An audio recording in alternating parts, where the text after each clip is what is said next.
En línea está Oscar Vallejo, secretario adjunto de la CONADO Histórica. Oscar, ¿cómo estás? Buen día. Hola, buen día, ¿cómo está usted? Bien. ¿Cuál es la situación de los docentes hoy, universitarios? Es una situación muy compleja porque, por un lado, estamos empezando las clases en las distintas universidades y estamos empezando las clases con una decisión, en cierta medida, política, porque entendíamos que los estudiantes tenían que volver, que teníamos que encontrarnos con los estudiantes, las estudiantes, plantear la situación, la problemática, que se pudiera comprender de manera conjunta o colectiva. Y por otro lado tendríamos que estar de paro por tiempo indeterminado. Claro. En el sentido de que tenemos una pérdida salarial del orden del 50%, y el gobierno, por poner un dato tremendo, ayer nosotros tuvimos una paritaria muy postergada, y nos ofrecieron el 12% sobre el sueldo de febrero, ¿no? Entonces rechazamos, nosotros constituimos un frente sindical de universidades nacionales, a todos nos pareció insuficiente, así que se rechazó, y ayer mismo salió que el gobierno va a financiar la educación privada. Sí, lo hablábamos recién. Salió finalmente los vouchers, los famosos vouchers, y entonces ahí uno se da cuenta, bueno, quiere destruir la educación pública, la universidad pública, y favorecer la privada, sí. Y no es casual que quien es secretario de Educación viene de la educación privada, digamos, ¿no?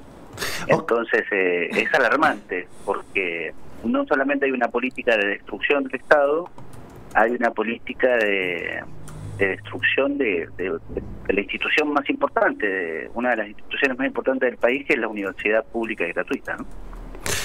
Oscar, usted recibe una propuesta de un 12 sobre febrero, sobre un sueldo ajustado la última vez, ¿cuándo? Fue en febrero. Nosotros tuvimos solamente un 6% de recomposición, porque el 10 que se había acordado con el gobierno anterior.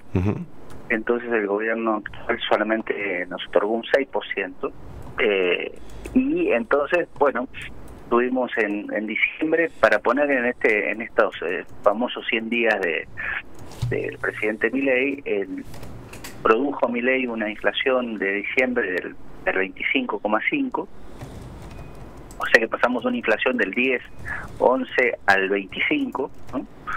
Que fue producida decisiones políticas, y nosotros solamente tuvimos el 6% en diciembre, ¿no? Frente a un 25,5, un 6. En enero tuvimos 0, y en febrero tuvimos el 12%. O sea que en el interanual, ¿cuánto tuvieron, digamos, respecto a una inflación de casi el 200%? Mire, el interanual nosotros contamos distinto, porque nosotros tenemos que tener la paritaria nuestra va de marzo a febrero. A febrero, claro. O sea que nosotros en el mes de febrero cerramos todo el año pasado. Tendríamos que haber cerrado. Entonces, y ahora este mes arrancaría la paritaria del año 2024, ¿no? Y entonces nosotros cerramos la paritaria del año pasado por una diferencia, ya les digo, del 60%. A nosotros nos daba el 65% por debajo, ¿no? Y o sea que ustedes perdieron el 65% nominal de sueldo. Exactamente.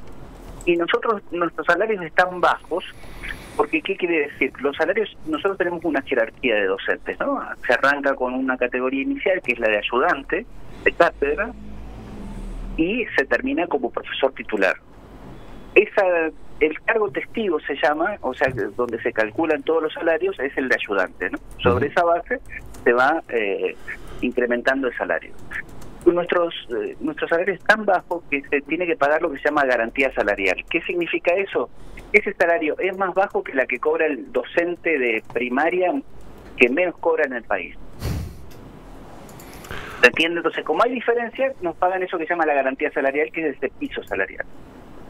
Tampoco el gobierno está actualizando este piso, o sea que hay gente que cobra esa garantía, que cobra como el sueldo es más bajo, cobra ese plus, ¿no? desde el mes de diciembre eso no se actualiza. Y entonces hay gente que tiene 0 pesos de aumento desde diciembre para acá. Porque como el porcentaje que nos van aplicando es mucho menos que esa diferencia, entonces hay gente que desde diciembre hasta acá le absorbe el poco aumento. 0 pesos. Exactamente. Le absorbe el poco aumento. O sea que los docentes universitarios en la Argentina en general, más allá de las antigüedades y la cantidad de horas que tengan, hoy cobran por hora menos que un docente primario y además están prácticamente con sueldos congelados. O sea, tienen sueldos congelados desde diciembre hasta hoy, con una inflación acumulada de casi el 50%. La pregunta es, ustedes no han recibido en la mayoría de los casos ningún tipo... O sea, siguen perdiendo con la inflación de manera por goleada. Exactamente, por goleada, y es parte de la política evidente que el gobierno hace, que es, bueno, ahogar los salarios, ahogar presupuestariamente las universidades y no dar ningún incremento a las becas de la educación pública, ¿no? Entonces, va a financiar la educación privada y no resuelve las becas de la educación pública. Así que, bueno, es claro el sentido, como todo es claro en el sentido de este gobierno, ¿no? Es tremendo. La política para favorecer a ciertos sectores y para generar peores condiciones en el otro. Te voy a hacer una pregunta, Oscar, que a lo mejor te suene desatinada en este contexto, pero me parece que puede servirnos como para reflexionar algunas cosas. ¿Por qué piensa que la sociedad respalda esto? Porque hay un sector de la sociedad que se ha comido el verso de hay que acabar con todo lo público, incluso sectores que históricamente han acompañado o que han sido beneficiados con títulos universitarios públicos, con la formación que les garantizó el Estado. ¿Por qué crees? ¿Qué nube crees que se generó en cierto sector de la clase media para que hoy muchos digan, está bien que corten el CONICET, está bien que le recorten digamos, cuando observan que lo que están haciendo es básicamente destruir el sistema educativo superior público y el sistema científico público? ¿Qué pensás que pasó ahí? ¿Qué hicimos tan mal? Ya. Bueno, esto es la hipótesis que nos desvela a todos. En principio hay un trabajo de instalación de un relato, ¿no? Y después había un incumplimiento por parte del Estado, también eso hay que reconocerlo. Yo recuerdo a Carolina Píparo, que fue una de las que apoyó, fue candidata a gobernadora en la provincia de Buenos Aires de la Libertad Avanza, después la dejaron de lado, mostrando el tipo de perversidad política que iba a tener este gobierno, digamos, un pragmatismo perverso. Y es eso, ¿no? Lo que yo creo, mi hipótesis es que este gobierno produce destrucción, pero a sus votantes, a su electorado, le ofrece lo que los psicólogos llaman el goce, ¿no? Y entonces es eso lo que el goce, el goce. Exacto. Vos decís que hay placer en un sector de la sociedad. Ahora, hay placer sobre ciertos chivos expiatorios. El día tierno en el Salón de la Mujer, ¿no? En la Casa Rosada. Sí. Eso es un goce. Es un goce, pero inmenso. Y entonces están dispuestos a soportar de todo porque eso es el goce. Ahora, ¿no? Entonces lo económico, sí, y las condiciones de paupérrimas de esta sociedad que se están generando se quedan solapadas por esa, algunos llaman la metástasis del goce, ¿no? El goce te invade y te compensa, ¿no? Eso es lo que es. Esa es mi mejor hipótesis. No tengo otra que es que, y eso le da un papel a lo simbólico. Vuelvo a decir, el día 8, cuando las mujeres estaban haciendo, estaba sí, es como si el 24 diciendo, no tenemos agenda para eso. No, miren, la verdad que para el Día de la Mujer no tenemos agenda. Y el otro día anuncia el cierre del Salón de la Mujer, ¿no? Y entonces yo creo que eso es lo que lo que está pasando. Cierran el programa de las madres de Plaza de Mayo en la televisión pública, goce total para este electorado. Entonces, esa es la forma de compensar. Piensan en los jubilados, que es una población que se había convertido mayoritariamente al macrismo, están en las peores condiciones, pero lo que espera los jubilados macristas es que le quiten la jubilación a quienes los patrones no le habían hecho. Bueno, pero Oscar, está bien, digamos, yo ese diagnóstico yo lo entiendo, incluso hasta lo comparto. Ahora, la pregunta es, evidentemente se hizo a lo largo de los últimos años, se generó un caldo de cultivo para que creciera ese pensamiento reaccionario, reduccionista. Evidentemente, acá lo que está faltando es la pata de la profunda autocrítica. Digo, porque, y no te lo estoy pidiendo a vos, ni mucho menos a la docencia universitaria, pero digo, evidentemente algo pasó, en algo funcionamos mal, hubo acciones simbólicas o reales de abuso en el funcionamiento del Estado que derivó en este tipo de actitudes lamentablemente populares, de reproche, de goce frente a la destrucción. Digo, esa discusión también nos la debemos, ¿no? Lo que quiero decir es esto, no es que gozan por la destrucción, gozan por algunos símbolos que eran importantes y que este gobierno se los ofrece, mientras destruye, y la destrucción no es palpable del todo. Yo tuve mi primera clase el día lunes con estudiantes, ¿no?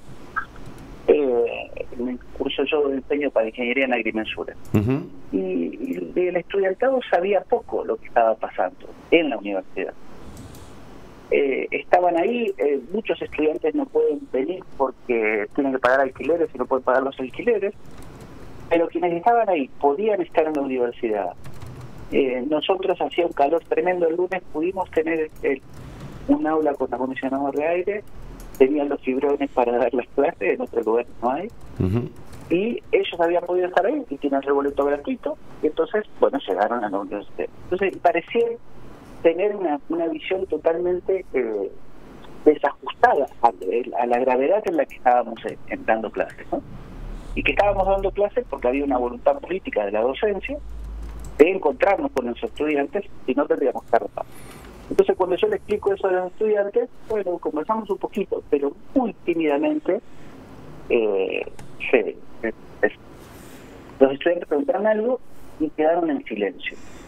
Entonces, y yo doy una materia de ciencias sociales para ingeniería, entonces, bueno, hice esto que nosotros decimos que había que hacer. Hoy tenemos nuestra segunda clase, hay que ver qué es lo que pasa con ese estudiantado, pero eso lo que quiere decir es que todavía falta una comprensión real del tipo de destrucción. Entonces, tal a nivel de goce, aparece cuando en Santa Fe nosotros tenemos una realidad diferente de otros lugares. ¿En qué sentido? Por ejemplo, nosotros hacemos una movilización y la policía no apalea. ¿Se entiende? Y en cierta medida todavía podemos seguir caminando. Santa Fe ciudad, digo, ¿no? Sí. Por la ciudad no hay cantidad de gente en la calle. Yo ahora estoy en Buenos Aires. La cantidad de gente en la calle en Buenos Aires es escandalosa, ¿no? Y entonces, bueno, quiere decir eso. Hay todavía como enclaves en lo que la crisis no parece notarse enteramente. Y por eso también creo que hay un clima de espera. Y además, como ustedes saben, cuando alguien vota por esperanza, vota con la idea de que quien va a gobernar a resolver los problemas y va y te va a sacar a vivir mejor. Ahora, Oscar, y eso es lo que todavía está funcionando. Sí, Guille Bota, soy. ¿Qué relación? Porque por ahí uno, lo que vos decías, hay un cierto goce, lo que todos repasamos aquí, cuestión de los despidos, del gasto público y demás. Ahora, en la cuestión universitaria uno esperaba, o por lo menos uno entiende, me incluyo, que el sector estudiantil debería, o no sé si debería, pero siempre fue la punta de lanza o el que puso el grito cuando la universidad se sintió atacada. ¿Qué pasa hoy? ¿Hay comunicación con los distintos centros de estudiantes, con las organizaciones, en las distintas marchas que ha habido aquí, sea el 24 de enero, sean algunos jueves que también en Boulevard no han estado? ¿Hay algún tipo de vínculo ahí con las organizaciones para que la defensa sea conjunta? Mire, justamente nosotros, yo estoy en Buenos Aires ahora, ¿no?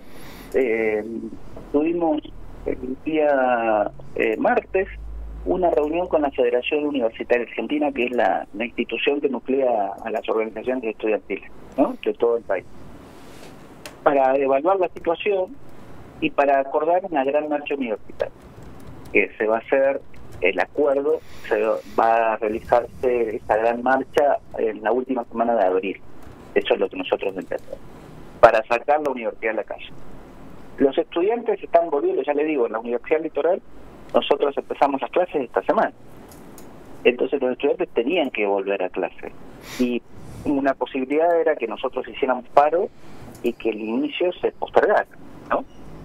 Se evaluó que había que volver y trabajar con el estudiantado y preparar ese clima. Nosotros también tuvimos en el Litoral una reunión con la Federación Universitaria del Litoral. El jueves de la semana pasada que hicimos el paro, la Federación Universitaria del Litoral mandó sus delegados a ser parte de la conferencia de prensa, y entonces se empezó a trabajar. Pero claro que hay tensiones. Por ponerle un dato, hay una agrupación estudiantil de la Facultad de Bioquímica que presentó un proyecto prácticamente acusándonos a los docentes que cercenábamos el derecho a recibirse. Y entonces quiere que si nosotros hacemos paro y se toca exámenes, que le garanticemos que el examen se va a tomar igual. Pero nosotros no somos responsables de lo que está pasando. El responsable es el gobierno nacional. Y los estudiantes en ese proyecto nada dicen del gobierno nacional. ¿Eso qué quiere decir? Bueno, que hay un apoyo de esos estudiantes al gobierno nacional. Y esperan que nosotros tengamos una pérdida salarial escandalosa y que no hagamos nada. Y que eso no tenga consecuencias. Nosotros no le hacemos para los estudiantes, nosotros trabajamos con los estudiantes. Pero cuando hacemos paro, el paro sí nos afecta. Digamos a alguien, ¿para qué hacemos paro? Para conmover a la patronal y que la patronal ofrezca una posición salarial razonable. Porque nosotros no queremos, en este país que tiene tantas dificultades, tener sueldos de privilegio, como algunos, ¿no?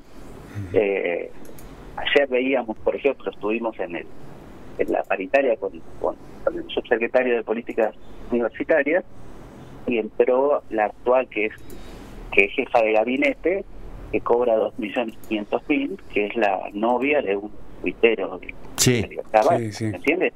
Entonces, bueno, nosotros... ¿Ya se presentó ella ayer? Sí, ayer estuvo ahí. No estuvo en la reunión, pero entró para avisar que se iba. No se puede, ¿no? Eso quiere decir, mire, estamos en esta situación escandalosa, gente que ni siquiera tiene título universitario o a duras penas ha conseguido su carrera universitaria, que cobra esas cifras, y a nosotros nos dicen, miren, plata no hay. Sacaron el voucher para la educación privada, o sea que para financiar la educación privada, que en principio no debiera tener financiamiento del Estado, hay. Y entonces esta agrupación estudiantil de la Facultad de Bioquímica presentó ayer el proyecto, siéndonos responsables los docentes de que se afectan sus derechos. Y nada dice del gobierno nacional. Entonces, ¿eso qué quiere decir? Bueno, hay agrupaciones que están alineadas con el gobierno, ¿entiendes? Y que tienen intereses políticos de alineamiento que excede la realidad de la universidad. Entonces, en lugar de plantear una realidad compleja y lo que está pasando, oculta que el verdadero problema es la política de este gobierno, ¿me entiendes? Entonces, también hay agrupaciones políticas partidarias en la universidad que tienden a ocultar la realidad, y entonces, bueno, no hay que ocultar algo que sucede.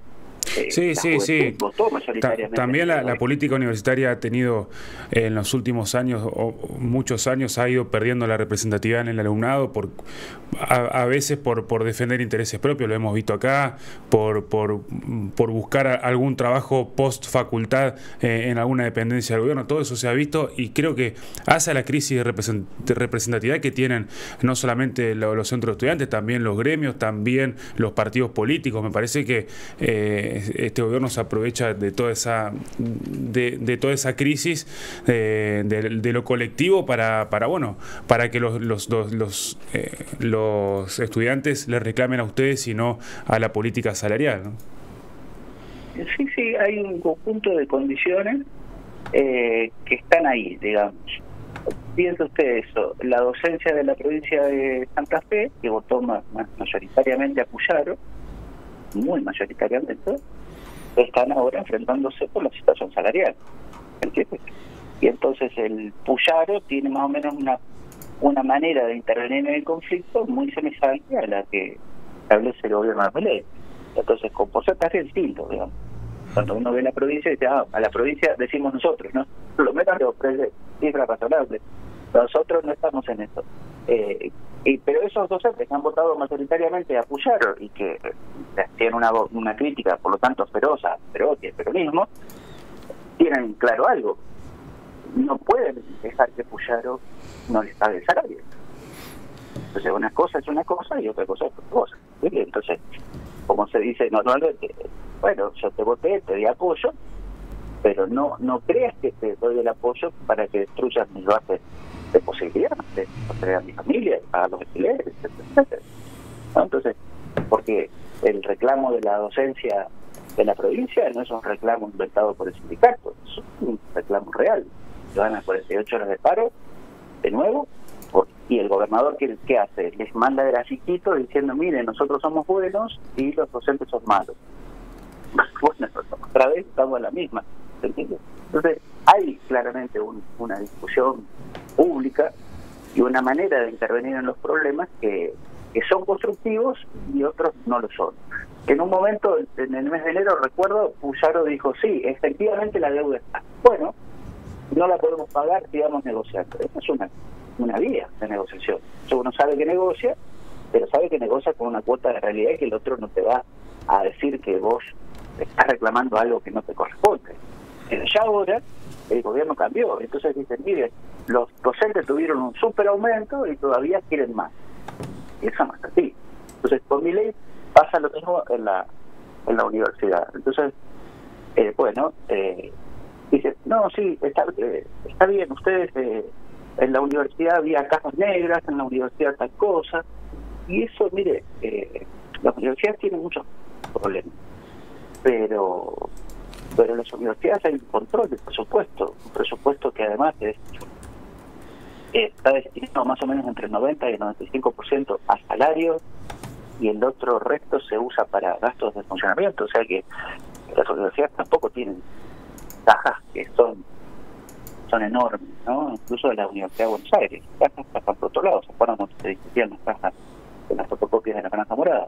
Pero bueno, evidentemente, como usted reconoce, hay un problema político fundacional. Eso es lo que vienen estudiando los filósofos políticos, los politólogos, ¿no?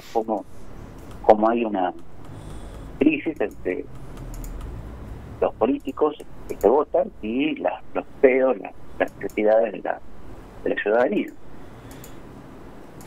Oscar, cuando andes por Santa Fe estaría bueno que vengas un rato a charlar acá al estudio y a conversar profundamente sobre esto. Me parece que es un momento tan delicado, tan confuso, están tan en juego cosas tan sustanciales que nos falta también detenernos un poco a pensar más allá de lo coyuntural. Yo sé que la urgencia es el aumento salarial, yo sé que la urgencia, pero digo, tenemos que construir una corriente de pensamiento que nos saque de este disparate, ¿no? Porque de verdad uno lo que percibe es que estamos entrando en un circuito de disparate donde empiezan a ponerse en duda algunas cuestiones que para nosotros como generación nacida a la luz de la democracia y además los que creemos de verdad en el Estado como un modo de equilibrar las desigualdades, parece que eso hubiera desaparecido del pensamiento mayoritario, y me parece que hay que salir a contrarrestarlo urgentemente, porque si no corremos riesgo de que los daños sean irreversibles. Entiendo que sí, te agradezco la invitación, y requiere un modo de conversar que tampoco es frecuente. Entonces, esta nota me parece que nos permitió esto, conversar sobre algunos temas que tuvimos algún tiempo, que merecen un tiempo de reflexión, y con conceptos, como decimos en la universidad, pero se necesitan algunos conceptos para poder entender. Y para poder ofrecer un horizonte de hacia dónde tenemos que ir. Mientras tanto, lo que yo les pido es que defendamos la universidad. Es un concepto a la defensiva, un concepto de resistencia, pero la universidad ha dado tanto a este país que, bueno, no es casual que también esté ahí el juego. Cuando el presidente Milei habla de la época dorada, habla de una época... Sí, antes de la reforma. Antes de la reforma. Sí. Es increíble. Es increíble que... Entonces, bueno, sí. Eso también está en juego ahí. La universidad pública ha dado a este país, como decía Enrique Peiza, no fue flor de un día como el mayo francés, sino ha dado frutos permanentes de muchos años, y es eso lo que está en crisis, porque cuando el presidente quiere volver a una época en la que la universidad no cumplía ese rol, que era una universidad elitista, eso quiere decir también que lo que se pretende es eso. Nosotros estamos asistiendo, estamos diciendo que la universidad ha dado mucho, da y todavía tiene para dar a este país en un proceso de ascenso social ascendente, de cambio de posiciones sociales ascendentes. Gracias, Oscar, de verdad.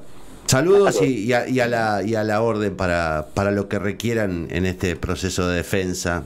Parece increíble, de defensa de la sobreexistencia, de la subsistencia, de la sobrevivencia de la universidad pública. Es increíble. La seguimos. Saludos. Chao. Bueno, Oscar Vallejos, secretario de CONADU. Me parecía que había que darle a esta charla así en este nivel de profundidad. Yo...